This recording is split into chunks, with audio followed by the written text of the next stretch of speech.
नमस्ते भैया बहनों, आज हम पाठ 4 का भाग 2 पढ़ने जा रहे हैं। आज का जो हमारा विषय है वह खेल के नियम, खेल भावना, खेल के साथ मनोरंजन व खेल के साथ सीखना।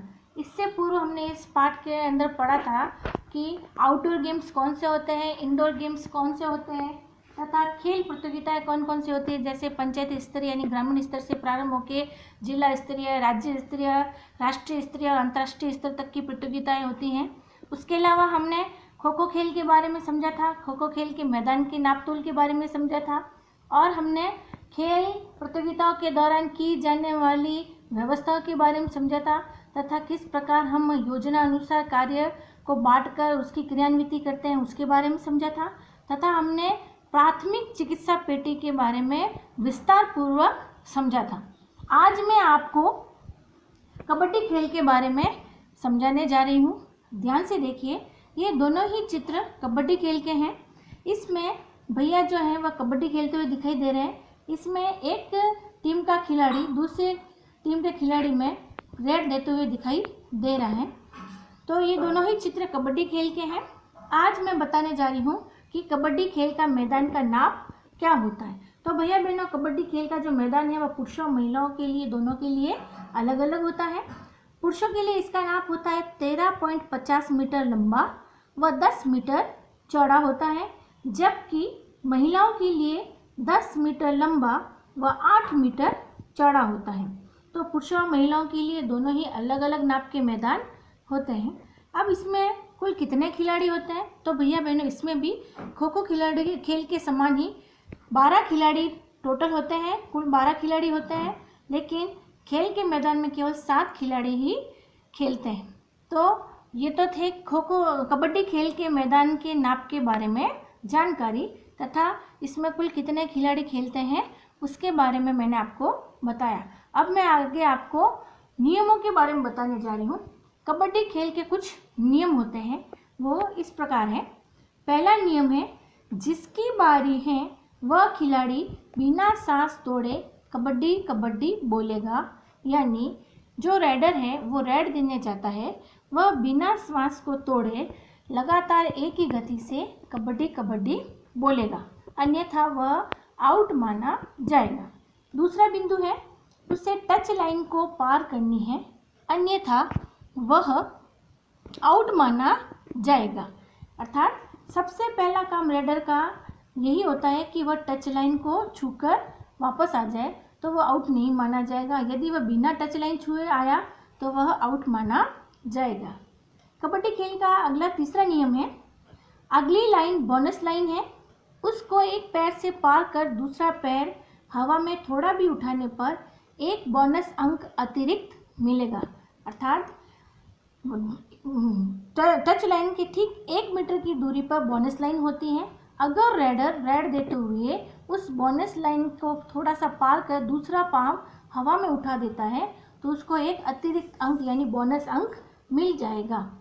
चौथा बिंदु है, इस दौरान जितने खिलाड़ियों को छूकर मध्य रेखा को छू लेगा उतने अंक उस टीम को मिलेंगे। यानी जो रेडर रेड देने जाता है और वह सामने वाली टीम के जितने खिलाड़ियों को छू लेगा या जितने खिलाड़ी संघर्ष के दौरान उसके ऊपर गिर जाएंगे या उस दौरान मिड लाइन को अगर रेडर टच कर लेता है, उस दौरान जितने भी खिलाड़ी उसके पास में या जितने खिलाड़ियों को उसने छुआ है वो सारे खिलाड़ी आउट माने जाएंगे और उतने ही अंक उस टीम को मिल जाएंगे।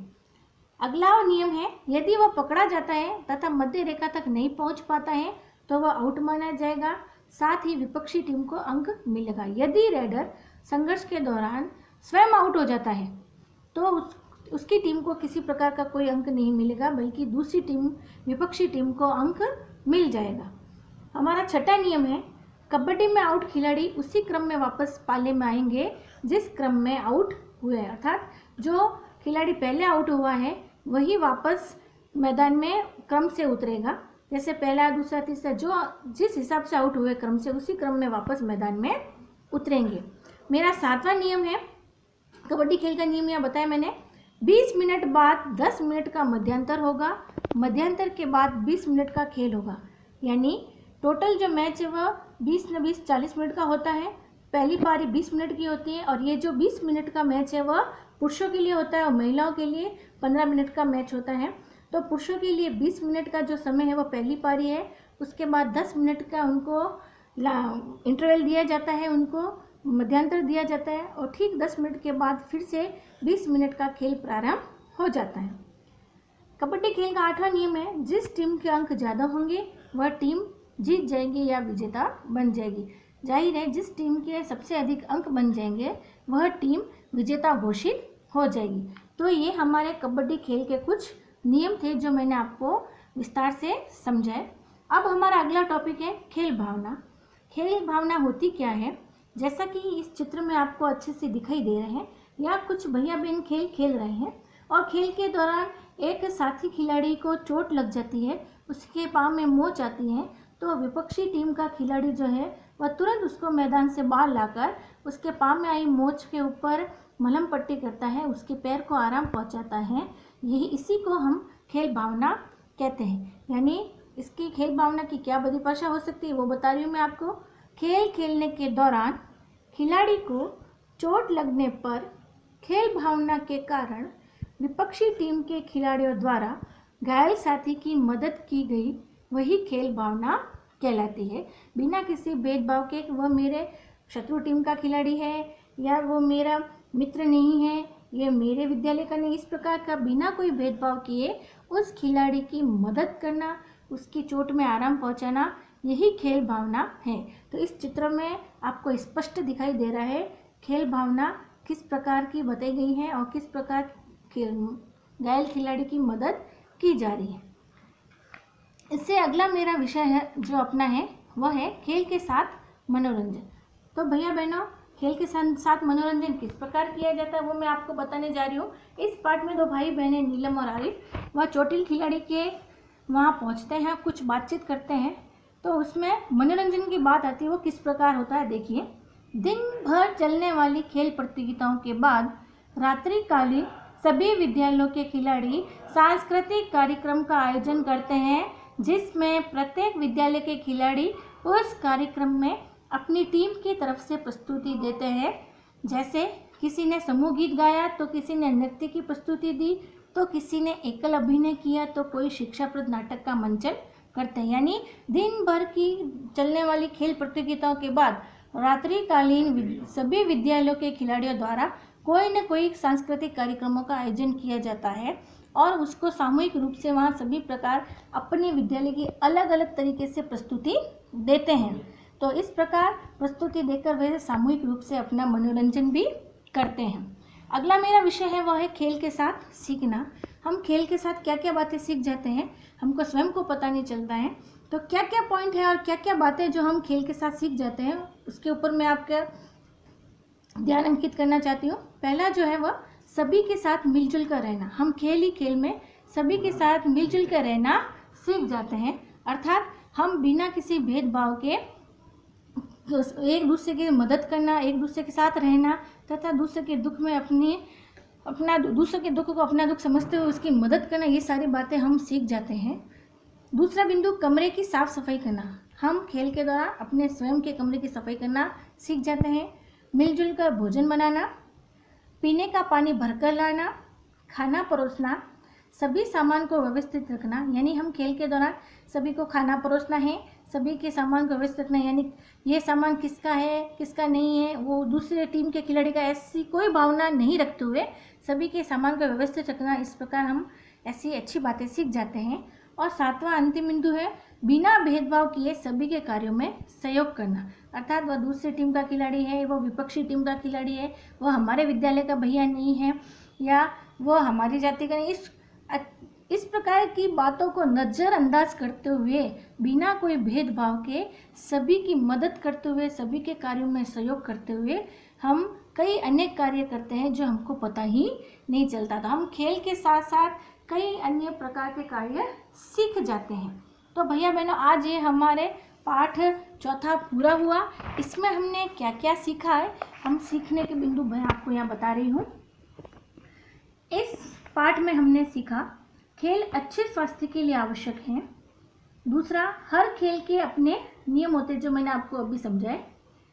तीसरा, खेलों के आयोजन से पूर्व तैयारी की आवश्यकता होती है और योजना बनानी पड़ती है। कोई भी खेल हो उससे पहले हमको योजना अवश्य बनानी चाहिए। और चौथा महत्वपूर्ण बिंदु जो हमने सीखा, खेलों में सहयोग, नेतृत्व, भाईचारा आदि गुणों का विकास होता है। तो ये कुछ महत्वपूर्ण बिंदु हमने इस पाठ के अंदर सीखे। अब मेरे कक्षा कार्य के कुछ प्रश्न हैं, वो इस प्रकार हैं। पहला प्रश्न है, कबड्डी का मैदान कितना लंबा चौड़ा होता है? तो भैया बहनों, मैंने आपको बता दिया, पुरुषों और महिलाओं दोनों के लिए अलग अलग नाप होता है। पुरुषों के लिए 13.50 मीटर लंबा व 10 मीटर चौड़ा, जबकि महिलाओं के लिए 10 मीटर लंबा व 8 मीटर चौड़ा। मेरा दूसरा प्रश्न है कक्षा कार्य के लिए, कोई भी खेल खेलने से पहले नियम बनाने की आवश्यकता क्यों होती है? ये जरूरी प्रश्न है। इसका उत्तर है, नियम बनाने से खेल में विवाद की गुंजाइश कम रहती है। अगर विवाद हो तो भी नियमानुसार उसका निपटारा किया जा सकता है।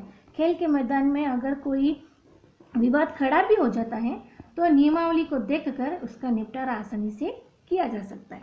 मेरा अगला तीसरा प्रश्न है, खिलाड़ियों ने सांस्कृतिक कार्यक्रम एक साथ क्यों रखा होगा? तो इसका उत्तर होगा, खिलाड़ियों ने एक दूसरे का सहयोग करते हुए एक साथ मनोरंजन हेतु सांस्कृतिक कार्यक्रम एक साथ रखा होगा। यानी सहयोग की भावना को दर्शाते हुए मनोरंजन के कारण सभी ने एक साथ सांस्कृतिक कार्यक्रम रखा होगा। अब मैंने आपको गृह कार्य में कुछ प्रश्न डाले हैं, वो इस प्रकार है। पहला प्रश्न है, टीम के साथियों ने घायल खिलाड़ी की सहायता क्यों की होगी? तो भाई ना, मैंने आपको अच्छे से समझाया है कि खेल भावना के कारण उन्होंने घायल खिलाड़ी की सहायता की। दूसरा प्रश्न है, आपके साथी को अगर कोई कष्ट हो तो आप क्या करते हो? तो जाहिर है, हमारा मित्र है तो हम उसकी मदद करते हैं, उसकी सहायता करेंगे। इसका उत्तर होगा। तीसरा प्रश्न, सांस्कृतिक कार्यक्रम की योजना कैसे बनाते हैं? इसके उत्तर में आप लिखोगे, जिस प्रकार हम खेल की कार्यक्रम की योजना बनाते हैं उसी प्रकार सांस्कृतिक कार्यक्रम की योजना बनेंगे। जैसे सांस्कृतिक कार्यक्रम कौन से स्थान पे होने वाला है, उस सांस्कृतिक कार्यक्रम में कौन कौन भाग लेने वाले हैं, कौन सा विद्यालय क्या कार्यक्रम की प्रस्तुति देने जा रहा है, इस प्रकार की बातें इस उत्तर में आप लिखेंगे।